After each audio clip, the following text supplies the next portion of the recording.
दोस्तों, welcome to my YouTube channel GK correct with Mohit में। तो दोस्तों, जैसा कि आपको पता है कि हम प्रहार सीरीज के नाम से एक सीरीज चला रहे हैं, जिसमें हम हिस्ट्री, पॉलिटी, जियोग्राफी और स्टैटिक जीके के और बेस्ट टॉपिक जो एसएससी जीडी में आते हैं, जो एसएससी जीडी में बहुत सारे क्वेश्चन पूछे गए। 2022 के जो एग्जाम एनालिसिस किया था हमने, तो उसमें देखा कि किस किस चीज़ से ज़्यादा प्रश्न पूछे जा रहे हैं। तो दोस्तों, वो टॉपिक हम आपको बहुत ही अच्छे तरीके से करा दे रहे हैं। तो दोस्तों, इससे पहले हमने पॉलिटी की 2 क्लासें ले ली है, जिसमें संविधान के स्रोत और प्रस्तावना दोनों को बहुत अच्छे से कवर किया है। अगर उन 2 टॉपिकों से क्वेश्चन आता है तो उन वीडियो से बिल्कुल नहीं जाने। मात्र 10 से 15 मिनट का वीडियो होगा और आपको दोस्तों वो वाला टॉपिक पूरा का पूरा रट जाएगा, उससे बाहर कोई क्वेश्चन नहीं आने वाला। अभी दोस्तों मैं आपको महाजनपद पढ़ाऊंगा, महाजनपद से कोई भी क्वेश्चन अगर आपसे बनता है तो इस वीडियो से बाहर बिल्कुल नहीं जाने वाला है। दोस्तों, इससे पहले मैंने पॉलिटी की 2 वीडियो अपलोड कर दिए हैं और स्टैटिक जीके की दोस्तों 2 वीडियो अपलोड कर दिए। एक में दोस्तों मैंने आपको क्या बताया कि एसएससी जीडी 2022 में कौन कौन से टॉपिक ज़्यादा पूछे गए थे स्टैटिक जीके में, तो उन टॉपिकों का एक वीडियो बनाया था। और उसमें से शास्त्रीय नृत्य जो होते हैं दोस्तों, हमारे 8 नृत्य होते हैं, तो उनके बारे में पूरी जानकारी दी है। टोटल जानकारी 10 से 15 मिनट का वीडियो है दोस्तों। उसमें शास्त्रीय नृत्य से अगर कोई भी चीज़ें बाहर आती है, सारे उनमें कौन कौन से कलाकार हैं, नृत्य शैली उनकी क्या है, कहाँ कहाँ मिलते हैं, क्यों शास्त्रीय नृत्य की खोज हुई, किसने खोज की, ये सब चीज़ों के बारे में मैंने उसमें जानकारी दी है। तो दोस्तों, आज हम चलते हैं इतिहास का जो है, आज पहली क्लास है दोस्तों, जिसमें हम महाजनपद पढ़ाने वाले हैं। आज आपको महाजनपद हम लोग डिस्कस करेंगे, जिसमें 16 महाजनपद थे। अब देखिए दोस्तों, अगर आप लोगों ने पढ़ा होगा तो जो वैदिक सभ्यता है, पहले सिंधु घाटी सभ्यता आती है, सिंधु घाटी सभ्यता के बाद दोस्तों अपनी वैदिक सभ्यता आती है, जैन धर्म बौद्ध धर्म के बाद में। तो जब जैन धर्म बौद्ध धर्म के पहले आ जाती है, तो जब दोस्तों हम लोगों ने पढ़ा होगा शायद आप लोगों ने क्या पढ़ा होगा, वही दोस्तों वैदिक सभ्यता। तो वैदिक सभ्यता दोस्तों, और आपने सिंधु घाटी सभ्यता पढ़ी होगी, तो उसमें तांबे का उल्लेख ज्यादा हुआ करता था। अब मैं आपको बता रहा हूँ कि महाजनपद जो थे, जनपदों से महाजनपद आखिर बने क्यों, 16 जनपद क्यों बने, और महाजनपद का मतलब उत्पत्ति कैसे हुई महाजनपद की, ये मैं आपको एक बताने जा रहा हूँ। थोड़ा पहले मैं आपको बता दूं महाजनपद की उत्पत्ति क्यों हुई, महाजनपद की जरूरत क्यों पड़ी, क्यों ये बने। फिर उसके बाद में मैं आपको इनकी ज्यादा कुछ नहीं पूछा जाता दोस्तों, इनमें से आपसे यही पूछा जाता है कि इनकी राजधानियाँ क्या है, इनकी राजधानी क्या है, कौन कौन से क्या फेमस है, बस आपसे यही पूछा जाता है और ज्यादा पूछा भी नहीं जाता दोस्तों। तो देखिए दोस्तों, मैं आपको बता दूं महाजनपद की उत्पत्ति कैसे हुई थी। तो महाजनपद की उत्पत्ति देखिए दोस्तों, जब आप वैदिक सभ्यता पढ़ेंगे और सिंधु घाटी सभ्यता पढ़ेंगे, तो उसमें तांबे को उल्लेख ज्यादा होता है, उसमें लोहा कहीं नहीं होता है, लोहे की जिक्र कहीं नहीं हुआ है। लेकिन दोस्तों, जैसे जैसे बढ़ते गए, तो जब लोहे का देखिए दोस्तों क्या होता है कि जो खेती वेती है, जमीन खोदने की, और जमीन खोदने की बात की जाए, पेड़ों कटाई की बात की जाए, या कोई भी काम की बात की जाए, तो उसमें लोहा ज्यादा उपयुक्त होता है। तो जैसे जैसे दोस्तों धीरे धीरे जनपदों में जो लोहा मिलने लगा, तो जिस जनपद में लोहा मिलता था, उस जनपद के लोग क्या करते थे कि लोहे से पेड़ की कटाई, मतलब मान लीजिए वन बहुत सारे, तो वनों की कटाई कर लिया, उसमें से घर बना लिए और खेती करना शुरू कर दिए। खेती करने से अब लोहा है तो लोहे से हल बनाकर जुताई करना स्टार्ट कर दिया, लोहे से अन्न भी काम होने लगे। तो जिनके पास लोहा नहीं है, क्योंकि तांबे और लोहे के मुकाबले में लोहा ज्यादा काम में सहायक होता है, तो जिनके पास लोहा था और जिनके पास तांबा था, तो तांबा जिसके पास था वो दोस्तों उनका क्या होना, धीरे धीरे उनकी कम होने लगी, क्योंकि लोहे से ज्यादा काम होने लगे। तो लोहे से जितना ज्यादा काम हुआ, मान लीजिए खेती बहुत सारी करने लगे वो लोग, तो जब ज्यादा खेती करें तो अन्न भी ज्यादा पैदावार होगा, क्योंकि ज्यादा जमीन उपजाऊ होगी तो ज्यादा अन्न पैदा होगा। उसी प्रकार से जब ज्यादा अन्न पैदा होने लगा, तो राजाओं ने क्या किया कि वहां के राजाओं ने किसानों पर टैक्स ज्यादा लगाने लगे। अब जब किसानों पर टैक्स ज्यादा लगाने लगे, तो टैक्स जब पे करते थे किसान, तो राजा को क्या होने लगा, इससे फायदा होने लगा। धीरे धीरे राजा की जो सेनाएं थी वो बहुत मजबूत हो गई, क्योंकि राजा के पास जब ज्यादा पैसा आने लगा, ज्यादा धन आने लगा, तो वो स्थायी सेना रखने लगा, उनको वेतन वगैरह देने लगा।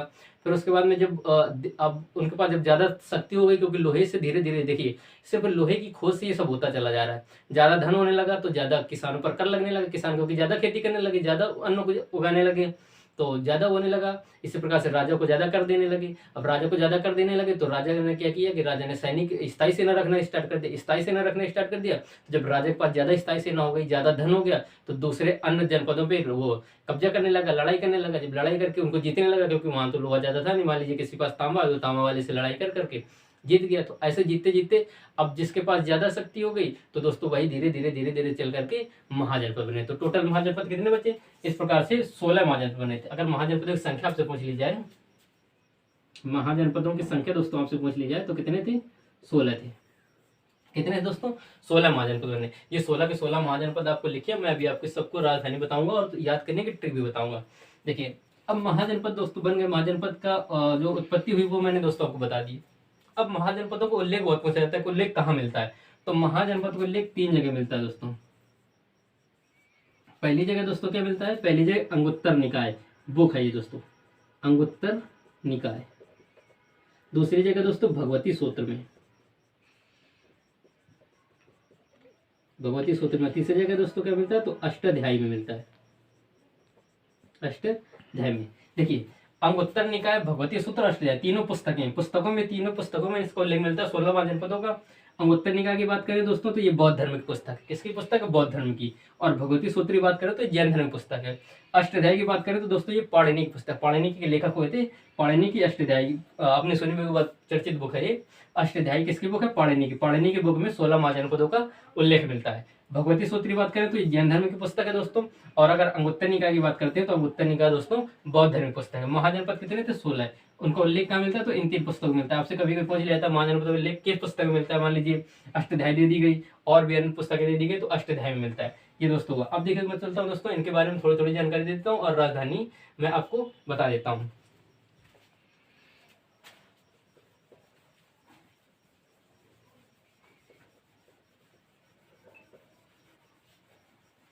अब देखिए दोस्तों, इसमें चलते हैं हम लोग, राजधानी बात कर लेते हैं। अंग, अंग की दोस्तों राजधानी क्या है, तो अंग की दोस्तों राजधानी है चंपा। क्या है दोस्तों, अंग की राजधानी है चंपा।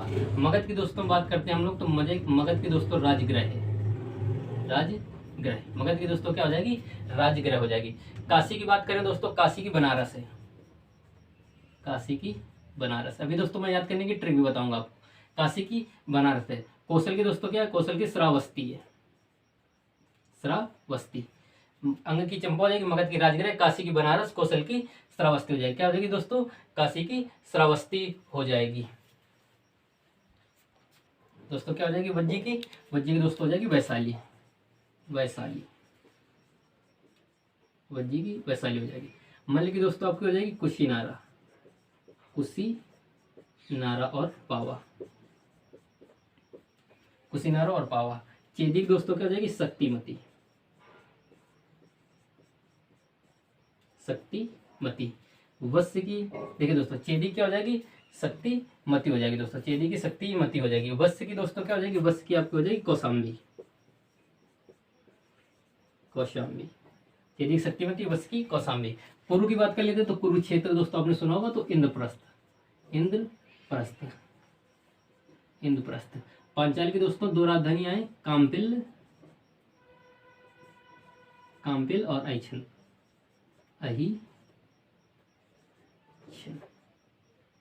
ये दोस्तों। सूरसेन की मथुरा है आपकी, सूरसेन की क्या है दोस्तों, मथुरा है। गांधार की दोस्तों क्या है, गांधार की आपकी तक्षशिला है,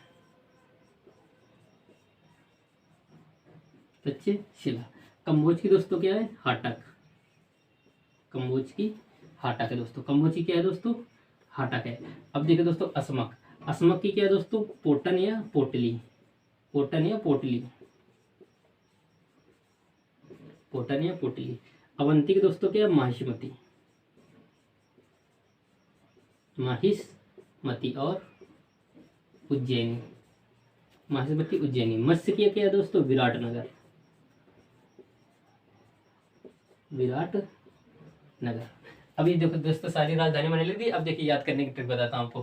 देखिए दोस्तों अंग क्या है, अंग, अंग की क्या है दोस्तों, चंपा है। चंपा, चंपा के दोस्तों क्या है, चंपा एक फूल होता है, चंपा, चंपा चमेली जो फूल होता है, तो उस फूल को लगाने से, उस फूल का जो सेंट लगाने से, इत्र लगाने से दोस्तों क्या है कि अंग अंग महकने लगता है। क्या है, अंग अंग महकने लगता है। अंग अंग कब महकेगा, जब चंपा का फूल लगाए। अब देखिए दोस्तों मगध, मगध, मगध दोस्तों आपने सुना होगा कि मगध उस समय का काफी फेमस था, तो वो राज करता था, पूरे समय क्या करता था, राज करता था। ये हो जाएगा। काशी का दोस्तों आपको पता ही है कि बनारस होता है, काशी का तो सिंपल है, काशी बनारस नाम ही के साथ आता है, काशी बनारस। कौशल की बात करते हैं दोस्तों, तो कौशल मान लीजिए एक किसी लड़के का नाम है, कौशल किसी लड़के का नाम है, वो कहाँ रहता है, तो वो बस्ती में रहता है। कहाँ रहता है, बस्ती में। तो कौशल से श्रावस्ती हो जाए। क्या हो जाएगा दोस्तों, कौशल से श्रावस्ती। वज्जी, वज्जी से दोस्तों सरल याद करना, क्योंकि वहां से वज्जी, वहां से वैशाली, और किसी का में वहां आता भी नहीं है, तो आप ऐसे याद रखिएगा कि वहां से वज्जी, वहां से वैशाली, इसमें आता तो मैं उसको ट्रिक दूसरी बताऊँ। अब देखिए दोस्तों मल्ल, मल्ल दोस्तों, मल्ल क्या होता है, कुशीनारा और पावापुरी। तो देखिए दोस्तों मल्ल, मल्ल मान लीजिए कोई पहलवान है। क्या है दोस्तों, मल्ल कोई पहलवान है। पहलवान का एक ही पैर पड़ जाएगा तो दोस्तों आपको बहुत ही भारी पड़ेगा। आपका एक ही, उसका पहलवान का एक ही पैर बहुत भारी पड़ेगा। पैर का मतलब पावा, पाव। अब देखिए दोस्तों चेदी, चेदी की आप याद कर लीजिए शक्तिपति। वत्स की दोस्तों क्या हो जाएगी, वत्स की हो जाएगी कौशाम्बी, वत्स की क्या हो जाएगी, कौशाम्बी हो जाएगी। अब देखिए चलते हैं कुरु की बात। कुरु, कुरु दोस्तों क्या कि आपने कुरुक्षेत्र पढ़ा हो, तो कुरुक्षेत्र ये हरियाणा वाला राज्य है। तो जो इंद्रप्रस्थ है वो क्या है, दिल्ली को बोलते थे इंद्रप्रस्थ, तो कुरुक्षेत्र उसी के दिल्ली के आसपास आता है, तो इंद्रप्रस्थ हो जाएगा। पांचाल, पांचाल देखिए दोस्तों क्या लिखा है, पांचाल, पांचाल जो पांचाली थी ना, पांचाली, पांचाली जो दोस्तों पांडवों की जो वो थी पत्नी, तो पांचाली, उससे क्या था, सब लोग कांपते थे आशीर्वाद के लिए, पांचाली सब लोग क्या करते थे, कांपते थे, कांपिल।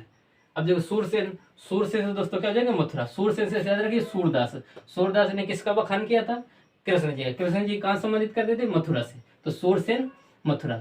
गांधार दोस्तों सबको पता है, गांधार तक्षशिला, ये तो सिंपल है, गांधार का तक्षशिला। कम्बोज, अब कम्बोज का देखिए इधर पे क्या लिखा है, बोझ, क्या लिखा है दोस्तों, बोझ, तो ये क्या हो जाएगा, कम्बोज, कम्बोज यानी बोझ। बोझ को क्या है, बोझ ज्यादा भारी इसलिए हटाओ, यानी हाटक, हटा दो, ज्यादा बोझ है हटा दो। अस्मक, अस्मक से दोस्तों इतना पढ़िए, इसमें क्या लिखा, स्मक, यानी स्मैक, स्मैक जो होता है ड्रग्स होता है, तो ड्रग्स को किस में दिया जाता है, पोटली में, छोटी छोटी पोटली में बांध करके दिया जाता है, ये हो जाएगा दोस्तों। अवंती, अवंती एक रानी थी, फिल्म देखी होगी आपने बाहुबली, बाहुबली में अवंती नाम की रानी थी। वो दोस्तों बाहुबली में कौन सा राज्य दिखाया गया, माहिष्मती, कौन सा राज्य दिखाया गया, माहिष्मती। मत्स्य, मत्स्य का मतलब होता है मछली दोस्तों, मछली, मछली ने क्या किया, विराट रूप धारण कर लिया, मछली ने क्या किया, विराट रूप, विराट का मतलब बहुत बड़ा रूप धारण कर लिया, ये दोस्तों हो गया आपका विराटनगर। अब देखिए दोस्तों मैं आपको थोड़ी बहुत जानकारी दे देता हूँ कि इसमें जो वज्जी थे ना, वज्जी और मल्ल, वज्जी और मल्ल दोस्तों क्या थे, ये गणतंत्रात्मक थे, यानी कि बहुत ही मतलब सब के सब वैसे थे, लेकिन ये गणतंत्रात्मक थे। वज्जी जो है दोस्तों 8 कुलों का संघ था, मतलब बहुत काफी वो था, पावरफुल था, वज्जी 8 कुलों का संघ था। और दोस्तों आपको जो बात आती है चाणक्य और चंद्रगुप्त की, वो मगध में उन्होंने राज किया था, किसमें राज किया था, मगध में राज किया था दोस्तों। अब देखिए ये हो गया दोस्तों। और अगर हम बात करते हैं बौद्ध धर्म की बात, तो बौद्ध धर्म में दोस्तों मगध हो गया आपका, वश हो गया, और अस्मक, अस्मक कह रहे मगध, वश और अवंती, ये 3-4 राज्य थे जो बौद्ध धर्म में बहुत ही फेमस थे, बहुत ही पावरफुल थे दोस्तों, ये हो गया। अब देखो दोस्तों आपको एक होमवर्क का क्वेश्चन देता हूं मैं, होमवर्क का क्वेश्चन ये है दोस्तों। अब देखिए दोस्तों और एक मैं आपको बता देता हूँ, जो अस्मक है ना, अस्मक, अस्मक दोस्तों मात्र एकमात्र ऐसा था जो दक्षिण में था, दक्षिण भारत का जो एक राज्य था, महानगर, महाजनपद, दक्षिण भारत का एकमात्र महाजनपद अगर आपसे पूछा जाए तो वो होता है दोस्तों अस्मक, अस्मक है दोस्तों, एकमात्र ऐसा है जो अस्मक है। क्वेश्चन आपका दोस्तों ये है कि जो बौद्ध धर्म था ना, बौद्ध धर्म अभी बताया ना, बौद्ध धर्म का दोस्तों क्या था, बौद्ध धर्म का बौद्ध धर्म ज्यादातर मगध, वश और अवंती में फैला हुआ था। तो बौद्ध धर्म के जो संस्थापक थे ना, संस्थापक, इसका नाम दोस्तों आप कमेंट बॉक्स पर कमेंट जरूर करिए, बौद्ध धर्म का संस्थापक कौन थे, इसका कमेंट बॉक्स पर कमेंट जरूर करिएगा दोस्तों। अगर वीडियो अच्छा लगे तो वीडियो को लाइक, चैनल को सब्सक्राइब जरूर करिए दोस्तों। आज मैं महाजनपद पढ़ाऊंगा, महाजनपद पढ़ाया दोस्तों, इसके बारे में अगर महाजनपद में आता है तो इससे बाहर कुछ भी नहीं जाने वाला। जो मैंने आपको बताया 16 महाजनपद की राजधानी बता दी, महाजनपद की उत्पत्ति कैसे हुई थी, किसको क्या बोला जाता है, अस्मक को दोस्तों दक्षिण भारत, एकमात्र दक्षिण भारत का महाजनपद बोला जाता है। वज्जी जो दोस्तों था कि वज्जी गणतंत्रात्मक था, 8 कुलों का संघ था ये दोस्तों। और जो बौद्ध धर्म है तो बौद्ध धर्म मगध, वश और अवंती, इनका काफी उल्लेख मिलता है, ये काफी पावरफुल हुआ करते थे उस समय। और 3 किताबों में इसका उल्लेख मिलता है, अंगुत्तर निकाय में, भगवती सूत्र में और पाणिनि की अष्टाध्याय में, ये 3 किताबों में हमको इसका उल्लेख मिलता है। अगर वीडियो अच्छा लगे हो तो वीडियो को चैनल दोस्तों को लाइक करिएगा और हमारे चैनल को सब्सक्राइब जरूर करिएगा। आप वीडियो पर लगातार बने रहें, मैं एसएससी जीडी के जब तक एग्जाम नहीं रहता तब तक कोई ना कोई टॉपिक आपको लाता रहूंगा। इसके बाद दोस्तों मैं आपको टॉपिक लाने वाला हूँ जो सब जगह के जो वंश होते हैं ना, राजवंश, राजवंश के संस्थापक और उनकी राजधानियाँ, इसका मैं दोस्तों आपको लेके आऊँ। कम से कम 50 राजवंश कराऊंगा, उससे बाहर कोई भी राजवंश नहीं जाने वाला है। राजवंश से क्वेश्चन काफी पूछेगा 2022 में। तो दोस्तों अब बने रहिएगा और चैनल को सब्सक्राइब जरूर करिएगा, अब बेल आइकन जरूर दबा लीजिएगा। चलिए दोस्तों, जय हिंद, जय भारत, जय मां सरस्वती।